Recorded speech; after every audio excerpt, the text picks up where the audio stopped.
Basics.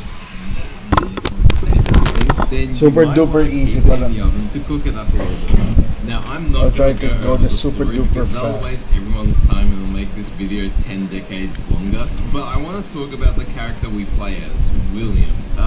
There's not much to this guy at all. He's very one-dimensional. Throughout the entire game, he isn't developed as a character whatsoever, and we never really get to know him well. The only thing we really know about him is that he wants to kill Edward Kelly and loves Asian baddies. To be fair to William, I can't blame that guy because goddamn are they fine as fuck. But that's besides the point. The rest of the time he's just smoldering, mugging, or staying quiet the entire time throughout the cutscenes and the story parts. He's pretty bland. When other characters interact with him, it makes him feel a little bit out of place, and it's just not written that well. It's usually just, oh, Edward Kelly is in this place in Japan. William, go there and stop him. Evil Spirit is in some place in Japan. William, go, do it, now! In the scenes between Edward Kelly and William, the dialogue does get a bit better. There is some sort of connection between the two, but it usually goes like this. Kelly. You can't defeat me. I have insert guardian spirit or significant Japanese historical figure on my side. I will defeat you. A few moments later. What? You killed my powerful evil minion? Well, I will just smile and act like it was a part of my plan anyway. This is Neo after all, and you have to defeat 60 more hours worth of tedious tasks and levels and enemies in order to see me again. I'll see you next time. Okay, everyone go home. The Onion has done it. The Onion has done the funniest thing imaginable, and they have purchased Alex Jones' InfoWars out of bankruptcy. It's unclear exactly what they intend to do with it, but treating it with respect is probably not on the top of my list. How in the world did the Onion pull this off? Did they conspire with these standing complaints? The legend. Alex Jones he's trying. Thanks, Devin. Alex Jones, the conspiracy chef,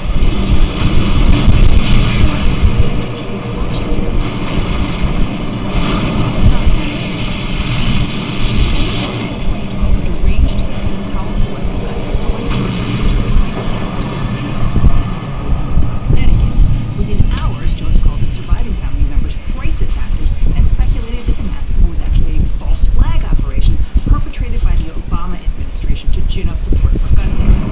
He also encouraged his millions of fans to do your own research, which resulted in his ghoulish supporters harassing the grieving parents with years, accosting them in public, and even forcing them to flee their homes. When confronted with the horrifying consequences of his actions, Jones doubled down and did free speech. In 2018, two sets of family members filed defamation suits against Jones and free speech, the parent company of Highwall. One suit was filed in Texas, where Jones lives, and the other was filed in Connecticut, where the families lived. Jones spent years refusing to comply with his discovery obligations and generally making himself odious to the court. At one point, he went on the air and called the parent's lawyer, Chris Maddie, a white Jew boy bitch. His lawyers threatened to sue my employer when I reported that one, despite the fact that it was in a court transcript, which he failed to contest before or since. Jones's conduct was so egregious that he eventually got 2 default judgments against him. A default judgment is when the court said basically, you have behaved so badly, you forfeited your right to contest this case. It's sometimes called death penalty sanctions because it's a draconian punishment that's almost never applied. And Jones managed to get it twice, meaning that neither the Connecticut plaintiffs nor the Texas plaintiffs had to prove their cases in court. So when they finally went to trial in 2022, the only question for the jury was how much money Jones was going to have to pay to the Sandy Hook family. And the answer was a lot. In Texas, the award was almost $50 million in compensatory and punitive damages, and in Connecticut, it was more than $1.4 billion. Jones laughed on air as the jury read out its verdicts. Ain't gonna be happening, ain't no money.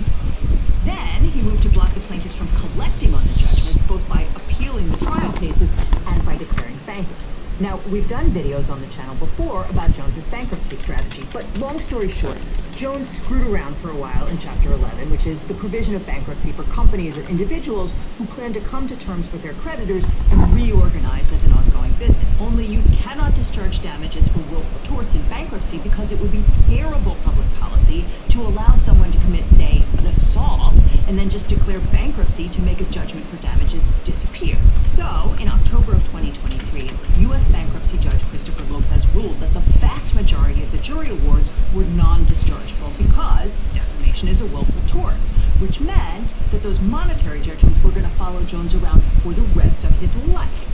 It also meant that there was no point in the bankruptcy for Jones other than delay, since he was never going to get rid of that debt. At that point, Jones converted his bankruptcy from a Chapter 11 reorganization to a Chapter 7 liquidation, since there was no reason to stick around paying his lawyers and having the court micromanage his spending. Under Chapter 7, you basically agree to let the court sell off everything you own and split the proceeds among your creditors.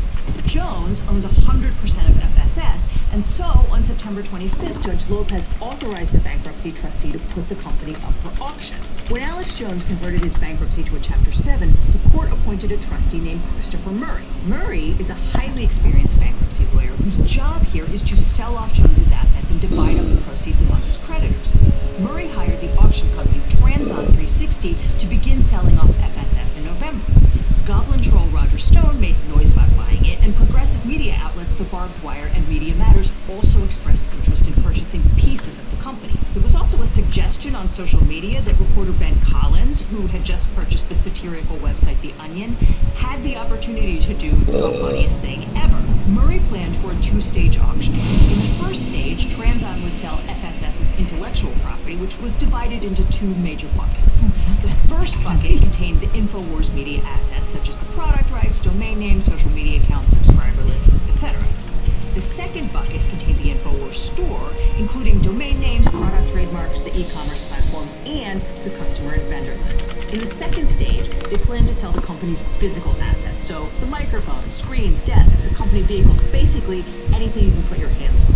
But the auction listing made clear that they were willing to sell the whole business as a turnkey operation, so the whole thing as a package deal, including the physical stuff, in which case Murray would cancel the second auction. The first auction closed on November 8th, and Alex Jones seemed pretty confident that a buyer would be someone who wanted to keep InfoWars going as a fire hose of hate, with him as the nozzle. CNN reported that there had been a 7-figure bid, and Jones said on his show that he was pretty sure that the good guys were going to buy it and let him keep running the place. But on November 14th, Murray, the trustee, notified the court that he designated the joint bid by Global Tetrahedron LLC, the parent company of The Onion, and the Connecticut families as the successful bid at the IP Assets auction. He said that the Onion deal was for the entire operation and was scheduled to close by November 30th, 2024. Collins posted on Blue Sky that The Onion, with the help of the Sandy Hook families, has purchased InfoWars. We are planning on making it a very funny, very stupid website. We own everything, the broadcasting equipment, the supplements, the intellectual property for Brainforce Plus. We are still trying to figure out what to do with it. And then he put out the statement from the fictional CEO, Bryce P. Trader, promising to melt down all the vitamins into one candy bar-sized pill that would bring immortality. In case you didn't catch that clever wordplay from The Onion, T-Trader is the German word for tetrahedron. Chris Maddy, the attorney for the Connecticut plaintiffs, put out his own non-satirical.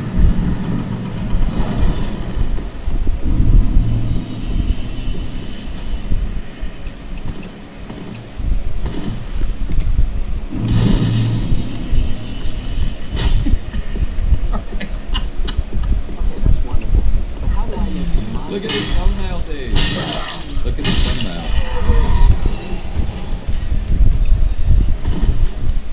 As I mentioned earlier, it was obviously a bit awkward for me because fucking Melina dumped a bunch of fucking DMs and messaged me about it, and I was like, what? So I knew about this fucking ages ago. This long ago. Obviously, you know, what can you do? Anyway, let's have a little look.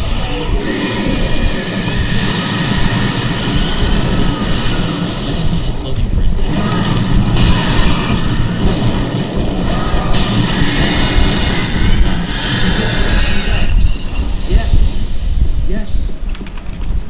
Yes, correct. It wasn't anything weird. It was just Melina complaining about fucking, you know, the situation, what happened with Lawrence Southern.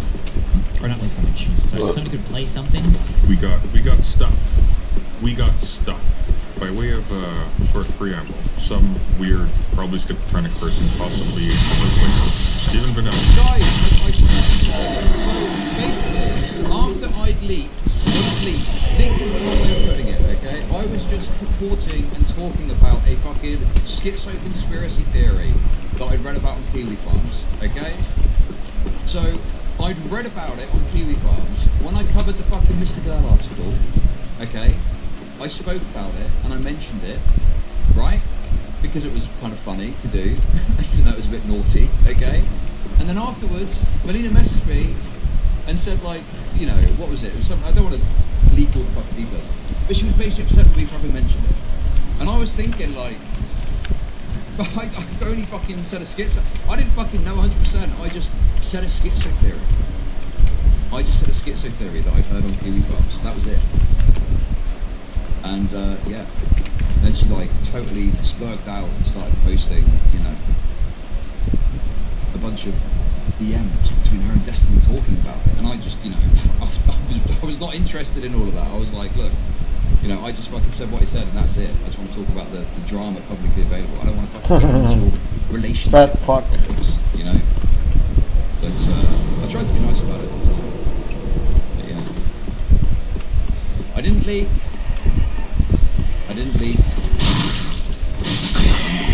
Okay, I just said a schizo theory that was out there, okay? Was in famous Sunday channel orbiter Cleeman's Discord server, bragging about having a massive dump of private messages from Destiny. My immediate response was, is there anything like particularly politically scandalous in here? 90% of it is just like gross out and would be comical to someone who cares about Stevenson's, except for a few little details. Because within these DMs were screenshots of DMs with Lauren Southern.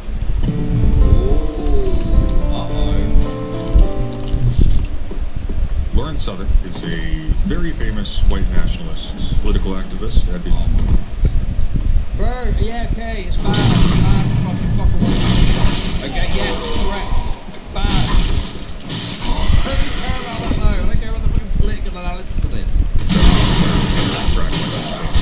Whose entire grit is completely exposed by her engaging in extramarital affairs with political enemies. It goes a little bit deeper than that, but the principal issue and why this kind of matters, politically, why this matters more generally, besides it being yet another case of a conservative grifter being outed as a monstrous hypocrite in private, it's just something very disturbing. Anyone who thinks he brings up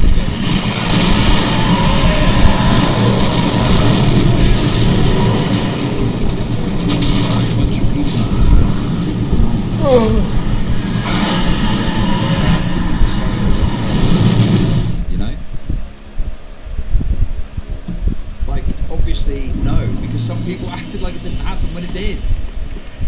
About Destiny, if anything pertaining to Destiny being yeah, it's easy to say that now, a year after the fact, okay? Be a surprise. Through his involvement with Lauren Southern, he actually had complete evidence of her hypocrisy and her grift, which he protected so that he could maintain emotional/sexual access. That's pretty bad, in my humble opinion. And it's not clickbait. I haven't read through all of them, but I've read through enough of them. It's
I definitely feel the development games for me. I also like to put it out to work what I want from a relationship, which is monogamy. Just always wished you were into it. Here. I don't know because I'm still getting to know him, and I still love you. This is a DM to Destiny. But you're obviously not available. Blah, you get it. We probably shouldn't sleep in the same room for the sake of my own inner moral peace. But I couldn't cancel this trip on you. Who is speaking to who here? Who is this? Who's going on Destiny server? So this is as people. Now we can say it, guys. Lawrence Southern, Lawrence Southern, Lawrence Southern. We can say it now. Okay? It's all out there, guys. Desperately. I haven't been talking as much because I've been busy, but I also don't like talking. I'm not being upfront and honest about everything. I haven't been talking as much because I've been busy. Also, I don't like talking to you or not being upfront and honest about everything on our minds, and I felt like this was a consistent conversation. Anyways, don't hate me. I miss them. Okay, so this is all the gay relationship shit, which we will get to. But what are these? That no Destiny detractor, Riser, has put in my...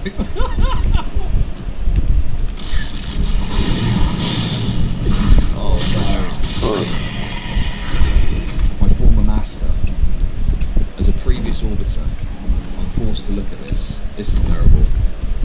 How do you feel about age, please? Where are these from? How do these get leaked?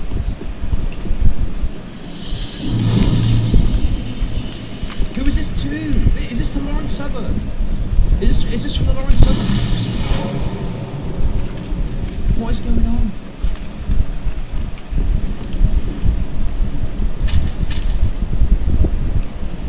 You need to cover how heartbroken Queeman is covering this. Why would Queeman be heartbroken? I thought we fucking hate Destiny. Doesn't he get mad when he gets called a DGGer? It's just funny. It's just funny and cringe, you know? Like any other fucking DM.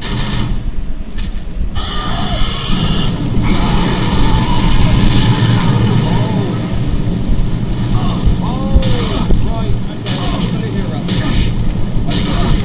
Right? So this Rose person apparently leaked all these DMs with Destiny, is that right?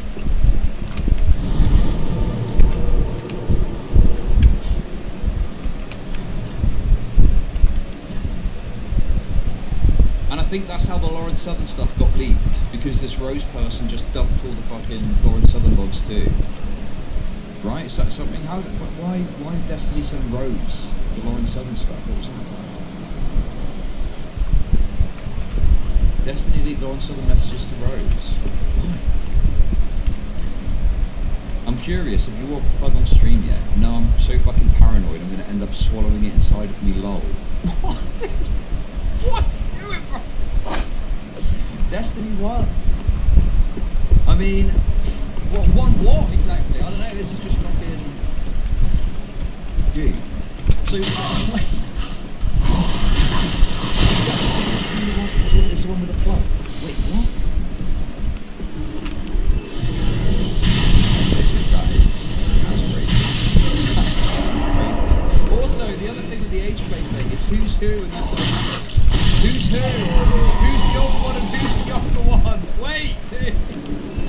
People are saying pedo. I mean, it's not pedo anyway. It's fucking age. It's not pedo necessarily. But who is the older and who's the younger? Who's wearing the diaper, I guess is what I'm trying to say. Okay.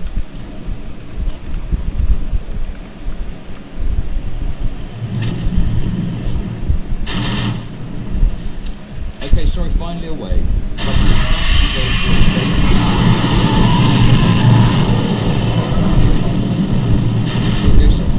Older babysitter starts messing around with a big person.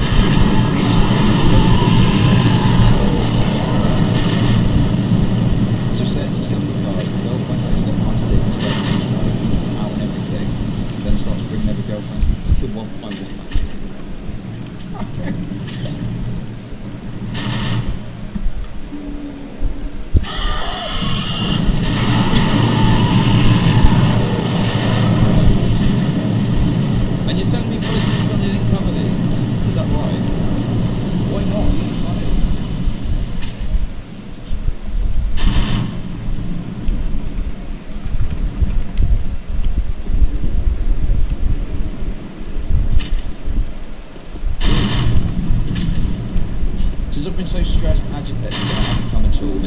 I can send you a final big snapshot.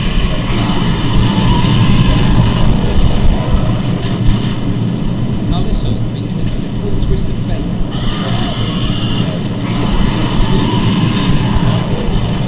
And I want to get the same thing. This is just horny sexting shit, okay? This is the thing that's like...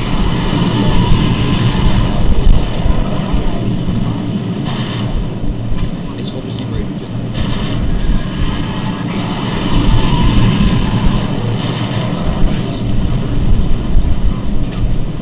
Thank you very much. Super chat.